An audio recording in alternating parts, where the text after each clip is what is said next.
Give me the Not doll. not the flashlight. Go ahead. What's Give going me on, the Bruce doll. Wayne? Give me the doll, please. Give me the artificial womb. Give me all the good text and let the hoes go extinct.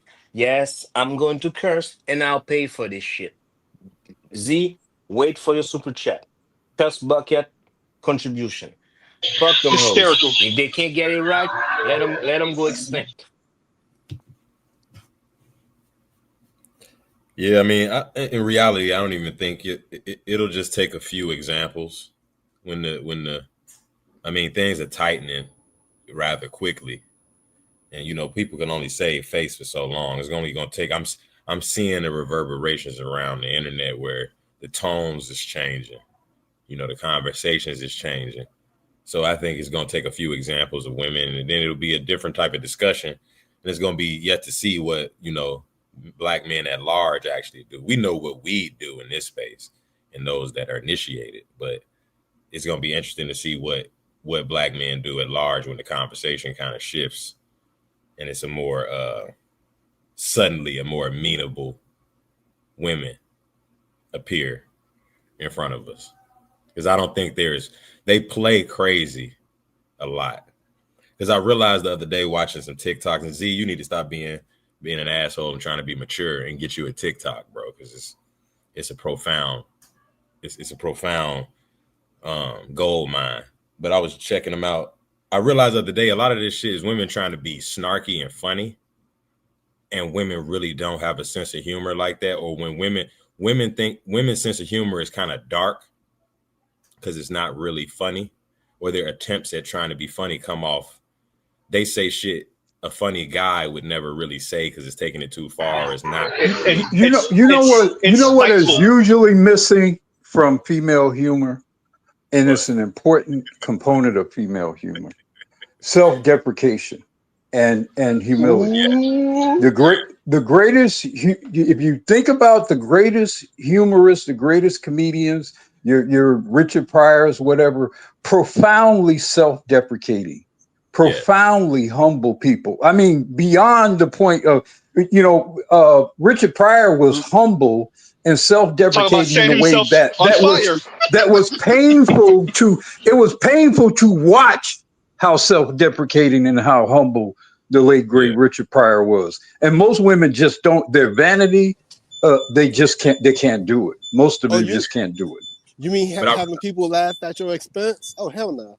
Yeah, no, and exactly, and that is 100% probably what's missing out of that typically, because there are some women that can achieve that level of introspection. That's crazy. And you immediately elevate them, because ironically, perhaps the greatest one of them over the last 80 something years, Lucille Ball, was profoundly self-deprecating. She was profoundly. Go back and look at Lucille Ball and how she treated herself. That's why she was so great. Yeah, but that's what I know. Carol Burnett, profoundly self-deprecating woman. I used to love to watch the Carol Burnett show. Profoundly self-deprecating. Gilda Radner, profoundly self-deprecating. Self-deprecation and being able to be introspective and reflective like that is a key ingredient in comedy, to your point. Mm-hmm. And I noticed that just surfing, like I said, TikTok, I realized that a lot of rhetoric, some of the rhetoric be fueled out of women's attempt to be entertaining and funny and snappy and witty. And a lot of that is them. So they playing crazy in a lot of scenarios. When this shit really hit the fan and the reality really started to set in, and these student loans start getting called in, and bitches start getting really start getting hard to meet, it's gonna be some reason gonna set in. Too many of them will go homeless, man. Trust me. Too many of them. Here's my concern with them, and this is something, because I don't trust. Again, and I'll always say this, I don't trust the system I see a lot of low level Shannon Sharp scenarios happening to a lot of men. I see a lot of what's going to happen is some brothers are going to, okay, let me see if I can work with you, and get scammed, the shit scammed out of him. They're gonna pay off. They're gonna help these women to pay off their student loans and all that kind of bullshit, and they're gonna get scammed on the back end. That's what I see happen. So Divorce is, Mhm. I mean, Go ahead, Bruce. lawsuits are the new divorces. Since y'all don't want to marry these hoes, they're gonna file some lawsuit against you to get the money out of your pocket anyway. but it No, seems I mean like like And watch those and watch those occupancy and residency laws. A lot of brothers gonna get hurt and scammed on these occupancy and residency laws. You move some woman in, especially if she have some kids, because they're gonna try to protect those kids. So once you move some woman in your house and she got some kids, she got you. yeah. Is one ahead, go skull ahead. before having roaches. Right? That's funny. Damn. That's messed up, but it was Damn. funny. Right? It was funny. It was messed up. I tried not to laugh. I couldn't hold it. Go ahead, Kabeshi. In Go the, ahead. we're like in the middle of a, because like men at this point are avoiding clubs. They're at the point, because like we well into that Me Too era where we. God damn! I should have cut you off because that's what I was going to say. Go ahead. Go ahead. Right, well, no, because I could see we was on the same page then.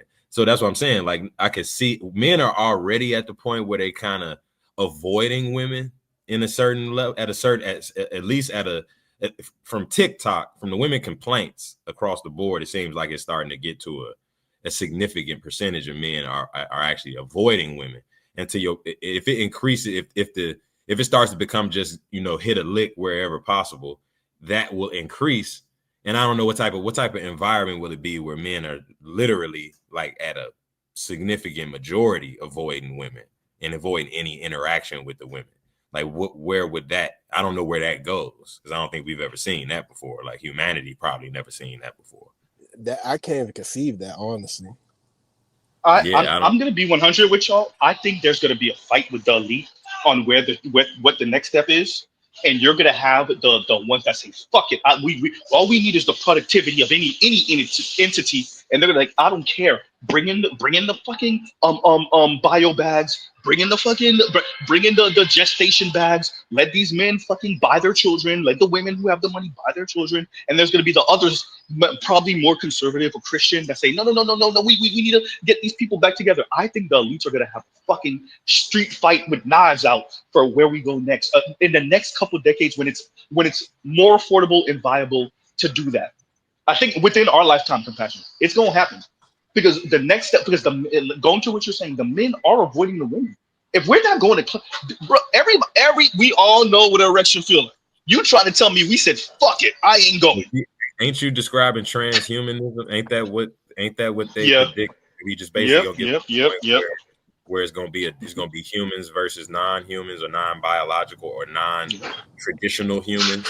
That's not what he's describing. Project Cyper. That's not what he's describing. He's describing Rad Utopia. Right. Well, Yep. I mean, yeah. Shit. Yeah, that's a whole new territory then.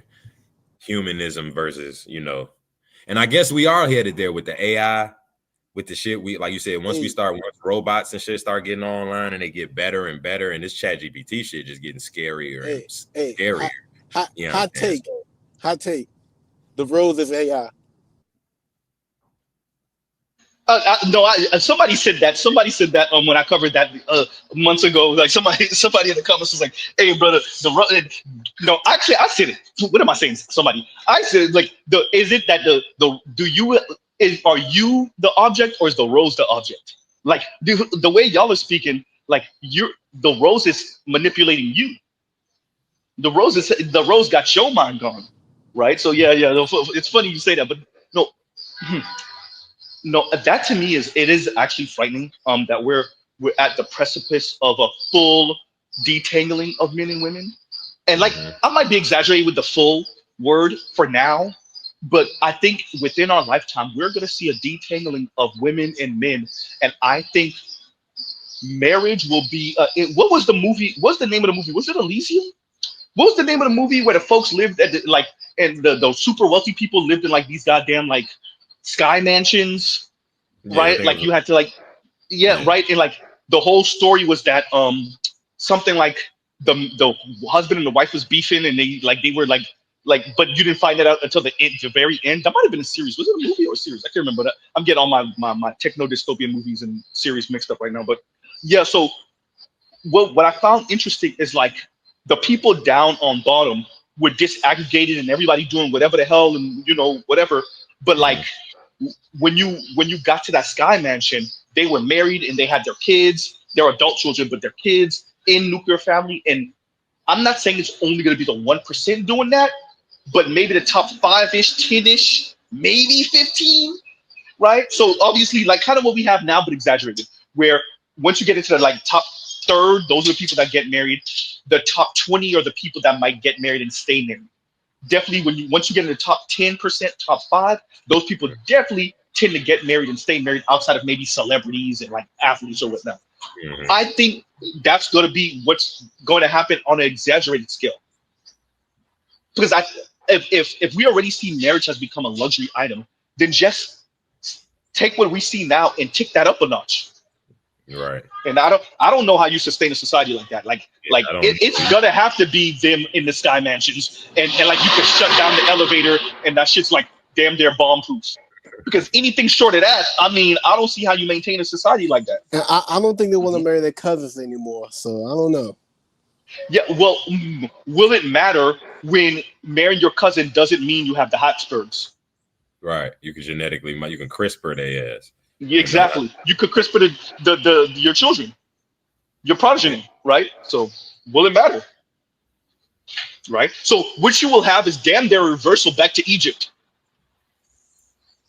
That's all it is. That's all that is. I just described Egypt. Egypt without the genetic fuck ups. Yeah, exactly. That's all it is. For real. But it was Elysium. Yeah. Thank you, Naga. Yeah. Damn, man. Yeah. That's. Yeah. I mean, it might just be check and mate. I mean, honestly, it might be check. I mean, I'm painting a very dark picture, and I don't know if it's going to be that dark, but it is something to consider. Well, it's a very dark picture, but yeah, go ahead. Macro level, it's hard to see how this is going to play out at the individual level. That's what the mystery